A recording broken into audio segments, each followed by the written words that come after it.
Okay, for starters, Matt, thank you for this opportunity to help you come to a better understanding.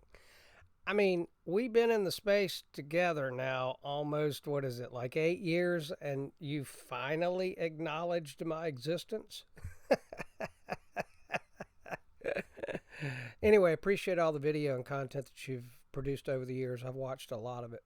Okay, my qualifications. Why you should listen to me. There's 10 years of real life experience evaluating business opportunities and being able to identify which are legit businesses and which are Ponzi schemes. I have also been in 4 debates on this subject and I'm undefeated. I'm 4-0. I've not just done little Google searches. No, real life experience. For starters, the best definition I've run across during my 10 years of experience evaluating Ponzi schemes in legit businesses is the following. There are 4 main characteristics, core elements that all Ponzi's have in common. You know, not all cars have all the same accessories, but it doesn't not make them cars. So, if you boil it all down and you identify what are the core elements that constitute a Ponzi or not a Ponzi, the best I have found for these 4 core elements are these 4. Okay, simple enough? All right, let's continue. Okay, so Matt starts out by saying my fundamental problem with my argument is I have a flawed understanding. I'm using an incorrect definition of a Ponzi scheme based on my 10 years of experience and his Google search. So, my definition, already shared, are the core elements of Ponzi schemes based on 10 years of experience, and it's not flawed. There are 4 core elements all Ponzi's share in common. All right, but then he goes on. Yes, there is an investment of money in Bitcoin. Shocker. But it does not go to a central organizer. Okay, well, where does it go? All right, so your error here is with words, Matt, because you're saying that the funds are not dispersed and blah, blah, blah, blah. They don't go to a central organizer. Okay, your error here is with words. You know, they mean things, Matt. Yes, the money does not go to previous investors to inflate their value in this Ponzi. The new money, the value, call it whatever, goes through the Bitcoin Ponzi network. That fact, he says, already ends the debate. Not so fast, my friend. Here's why.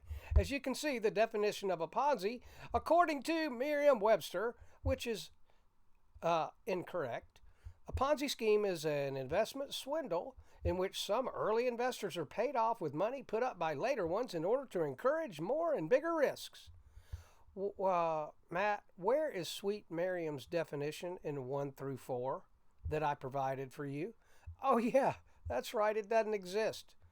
I am giving the 4 core Ponzi elements, just the fundamentals. All right, when they fit, you can't acquit my thesis. Matt goes on to try to prove his point. Look at the first part of that definition. Scott, the anonymous OG, you ignorant slut like Jane. There is no investment swindle. How do we know? How can we prove that? Simple. The Bitcoin blockchain is public, centralized, blah, blah, blah, blah, blah, blah, blah, blah, blah, blah. Why? Because that's the key part of the definition that I'm telling you, that I looked up on Google all by myself. Swindle, to obtain money or property by fraud or deceit. Nice try, Matt. No swindle word in 1 through 4, Matt. Try harder. in 1 through 4, where does it say it needs to operate by fraud or deceit? Well, simply, it doesn't. And he keeps going on with his swindle thing. There is no swindle in 1 through 4. It doesn't have to be there for something to be a Ponzi scheme, right? But there does have to be a centralized mechanism collecting the money. Okay, if you can prove that, then you can argue there's a swindle. No, I can prove it, but I don't need to prove a swindle. A swindle doesn't need to be included in the words to identify a Ponzi scheme. If you have no such argument, there is no swindle. I'm not saying there's a swindle. Duh. Okay. I do not need to prove there is a swindle, Matt.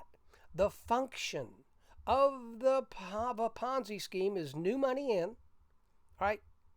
The only thing that new money does is inflate the value of people already in it. Period. Hard stop. That's it. That's all, folks. Since this is all the Bitcoin Ponzi network does. Textbook Ponzi. What else does it do, Matt? Nothing but monetary musical chairs. That's all. Even Stevie Wonder can locate the central part. It's the big black circle. What happens here without that central part? Matt continues, the well-established truth. Okay, I don't disagree with that. Yeah, people buy it from exchanges and from other people. Yeah, so?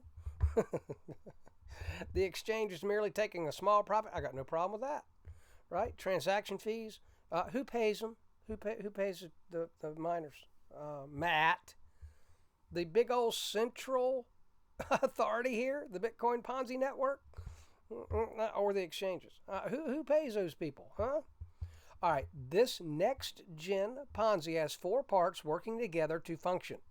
Each individual part does their part, each separate on their own, but when they come together, make this Ponzi dog hunt. Who pays the miners, Waldo? I mean, Matt. The Bitcoin Ponzi network, one take like Kevin. Hope his leg's doing better, by the way. The obvious truth is the way their gains are realized is when they sell, right? So it's all a very nifty next-gen Ponzi, still just a Ponzi. Monetary musical chairs, no matter how the value gets there. And the exchanges are not part of the Bitcoin Ponzi network. They're like the little dude on the outside of the house selling lemonade while the action's going on inside the house. They just run the code. They're just facilitating this horse shit. Oh, Matt's putting little thingies there. Exclamation. What? I don't know. What are those little things? Those little stars. He's really trying to make a point here. Everything I typed and in big caps. Oh, he means this. Everything I typed above. This is already enough to prove my position. And he needs to say, add in there, if accurate. That would help. I could have stopped here. Yes, you could. Everything I type after this point is not necessary for my position to be accurate and true. I only proceed for the sake of an exercise in critical thinking. Oh, yeah, right. In reality, Matt, it shows you have a fundamental misunderstanding of Ponzi schemes and use only a definition that backs up your misunderstanding. They actually have a name for that. Confirmation bias. And shocker, your position is neither accurate or true. Just a demonstration that confirmation bias is a thing. And Matt continues. In regard to your second point in your video, it's worth mentioning that I find it quite strange that you expect Bitcoin itself to have legitimate business operations, as you put it in your video. Bitcoin is not sentient. It is alphanumeric code.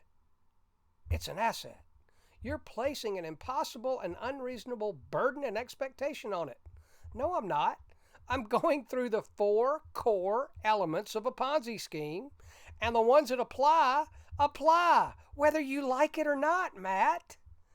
So, wrong again. Matt, this isn't going well for you if you haven't been able to tell. Knock it off with the assuming. Don't tell me what I'm thinking. You stick with your own not very critical thinking. I do not expect anything. I am simply pointing out the four core elements of Ponzi's. No legitimate business operations or profits from those operations exist in the Bitcoin, in any Ponzi scheme, including the Bitcoin Ponzi scheme, since the Bitcoin Ponzi network is just the code running, right? Alphanumeric code. It's just running the code. No business operations nor profits from them exist. It's not even possible, since there is no business there. Okay, so now we go into the soybeans. God almighty. It's $190 billion annually. They don't have any legitimate business operations. No shit. Matt, seriously, did you learn nothing from the SEC and Ripple Labs case? It's not the oranges. It's not the soybeans. It's how they are marketed. Did you sell your kidney yet? What you think this means? What does it imply to newbies? Number go up, maybe? This critical thinking of his, man, he's doubling down on it. Anybody see that but me? To your third point, soybeans have little or no profits or earnings from a business operation. Exactly. That's exactly correct. Matt, it's how the soybeans are marketed, not the soybeans or oranges or whatever. Didn't you pay attention to the SEC versus Ripple Labs case at all? XRP is not a security. It's how the thingy is marketed, whatever the thingy happens to be. Your fourth point of what constitutes a Ponzi scheme: the source of returns from cash received from new investors. I'm surprised you didn't notice this, but this is effectively the same argument as in your video. This is a bit redundant. Let's proceed anyway. Newsflash, Matt. New money in is not the same thing as what happens to the new money, the value, if you will, once it's in. Oh, good God. Really, Matt? Really? Whew, okay. As outlined above, with my Google searches, I've completely nullified your 10 years worth of real-life experience. You have a fundamental misunderstanding about Bitcoin, where the funds go, blah, blah, blah. Oh, good Lord. Yes, there is a frightening fundamental misunderstanding, Matt. It's just not residing over here. You just don't get it. New money in, value goes up, like into a big old pot. To realize gains, you got to sell it. All right, keep it simple and do not add drivel so it makes sense to you. Ever hear a KISS? Keep it simple, stupid. Just stick to the four core Ponzi elements. You don't need to add anything else to identify a Ponzi scheme. Do that. It's not complicated. Who says Ponzi schemes rely on hiding anything? Best place to hide? Right out in plain view, right? Fact is, Ponzi's do not have to hide anything. It's not in element 1, 2, 3, or 4. Stick to the fundamentals, Matt. It's very obvious, Scott, the anonymous OG, that you believe Bitcoin is a Ponzi scheme. Yes, Matt. Yes, I do, because it is. You have a false understanding of what a Ponzi scheme is. No, I don't. I have 10 years worth of experience, not a recent Google search, to back up my understanding. All right, so Matt, I appreciate you took the time to watch the first video, and I hope you'll watch this one slowly. And stop and go back and look over and understand. Maybe. And you are not right. I base this on my 10 years worth of real life experience evaluating Ponzi's. You run some kind of business. I've heard you. I've watched a lot of your videos over the years.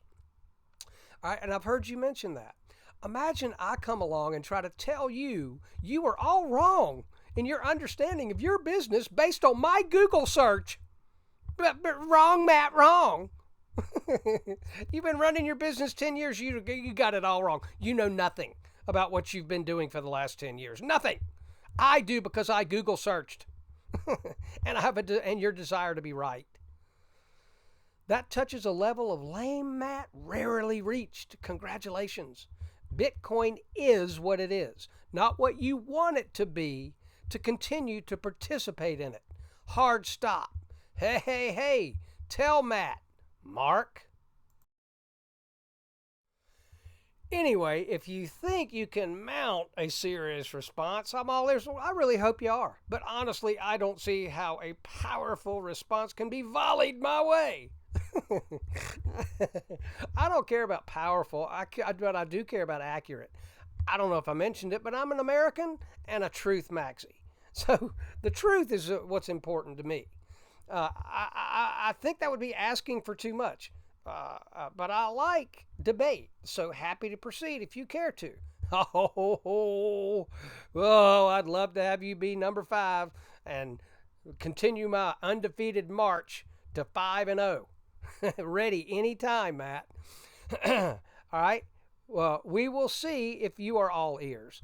And one last thing to prove my thesis, Matt. Put all the bullshit aside.